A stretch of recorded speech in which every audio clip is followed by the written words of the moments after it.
हाल ही में सूरज का car accident हो गया था, इसलिए सूरज ने अपनी कार को ठीक करने के लिए एक गैराज में दे रखा था। सूरज को काम के लिए हर रोज शहर जाना पड़ता था, इसलिए उसने सोचा कि जब तक कार ठीक नहीं हो जाती वो मेट्रो ट्रेन से अपने काम पर जाएगा। एक दिन जब सूरज शहर से घर लौट रहा था तो उसने स्टेशन पर एक भिखारी को देखा। सूरज को उस पर दया आई और उसने अपनी जेब से कुछ पैसे उसे थमा दिए। भिखारी ने उसे धन्यवाद दिया। अगले दिन सूरज ने भिखारी को फिर से उसी जगह देखा।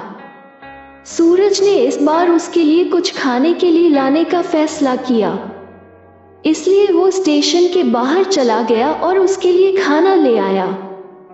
सूरज ने भिखारी को खाना दिया। भिखारी ने खाने के लिए उन्हें धन्यवाद दिया। सूरज को भिखारी पर दया आती थी और रोज सूरज कुछ न कुछ भिखारी को देता रहता था। ऐसे ही कुछ दिन बीत गए। एक दिन सूरज ने भिखारी से पूछ ही लिया, तुम इस जगह पर कैसे आए?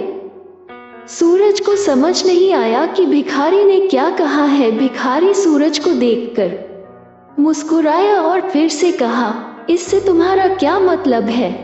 सूरज जानना चाहता था कि वो भिखारी यहाँ कैसे आया।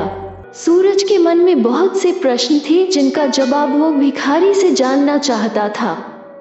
भिखारी ने कहा, मेरे पूरे जीवन के दौरान मैंने केवल यही चाहा है कि हर कोई खुश रहे। मैंने हमेशा सभी की सहायता की, चाहे उस समय मेरा जीवन कैसा भी चल रहा हो।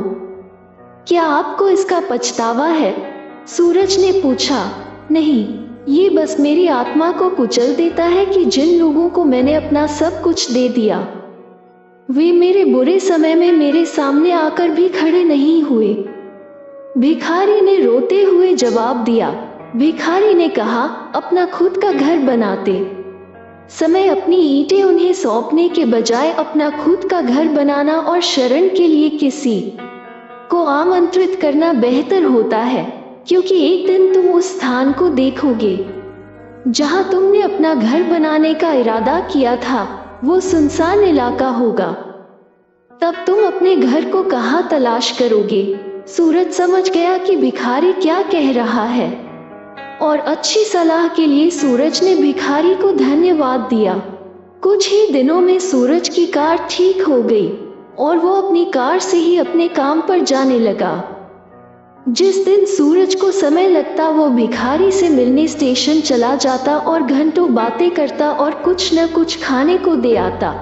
ऐसे ही दोनों की दोस्ती हो गई। मॉरल: दूसरों की मदद करना कभी भी बुरी बात नहीं है, लेकिन कभी कभी दूसरों की सहायता करते समय हम अपनी समस्याओं और आवश्यकताओं को भूल जाते हैं। ये याद रखना महत्वपूर्ण है कि कभी कभी देने से बांटना बेहतर होता है।